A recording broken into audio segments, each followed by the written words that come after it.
The law on the Indigenous Peoples of Ukraine in 2021 was adopted pretty quickly, in just a matter of 1.5 months. But Crimeans have always wanted this all the years of Ukraine's independence.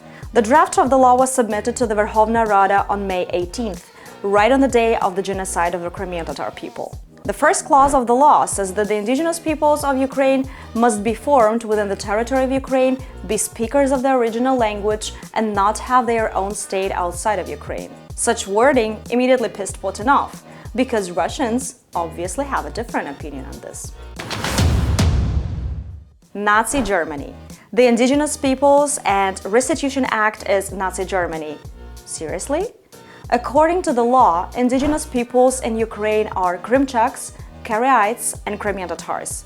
What will Crimean Tatars be able to get after this law is passed is the right to our self-determination, the development of traditions, and also we will be able to establish our own political status. Creating Crimean Tatar own educational institutions and obtaining a guarantee of learning our own language is very important.